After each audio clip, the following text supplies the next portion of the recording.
Hey there guys and goddesses, welcome back to my channel TheTarative. In this video I'll be stretching my septum piercing to 7mm, so without further ado, let's get into the video. As you can see, I have my 7mm taper ready to stretch with, and also the 7mm ring to put in once I have stretched it.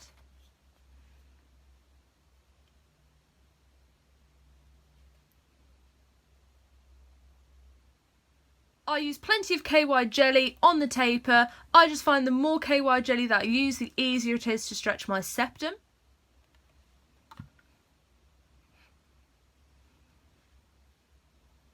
Not only do I apply KY jelly to the taper, but then I also use some of the KY jelly directly on my septum piercing as well.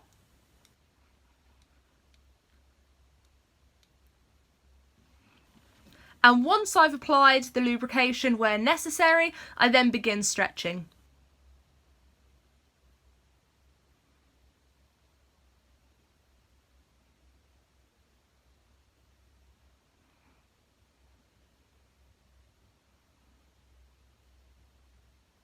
I'm gently applying pressure to one side of the taper with one of my fingers, and then I also brace my septum with my other finger.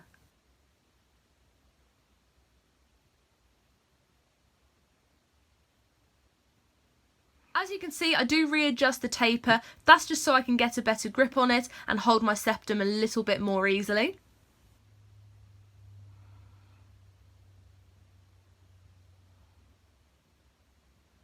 After applying pressure for a little bit, it eventually starts stretching slowly.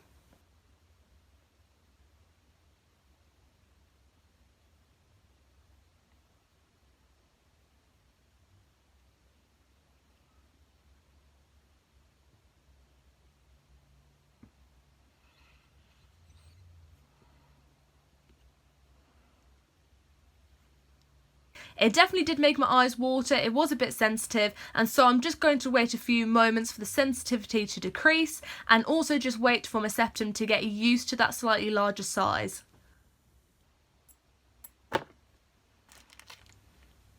So after a few moments, I now apply some KY jelly onto the ring. This is just going to help with a smoother transition when putting the jewellery in.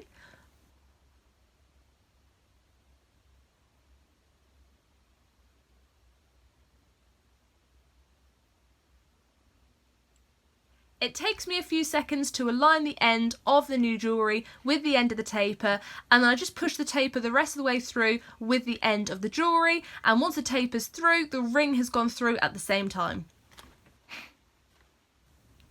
So that is one stretch septum. So you would have seen the jewellery that I put in straight after the stretch was pretty big. The diameter on that was 14mm. The smallest diameter I could get for the ring was 12mm. So after a few days of wearing the 14mm jewellery, which I have here, I did change it and downsize it to this jewellery here, which is 12mm in diameter, and it's still the same thickness. So I hope you enjoyed watching this stretching video. If you did, then please leave a thumbs up. Any questions that you have, please leave in the comments below and I'll be sure to answer them. If you would like to see more videos from me in the future, then please hit that subscribe button and I'll be seeing you next week.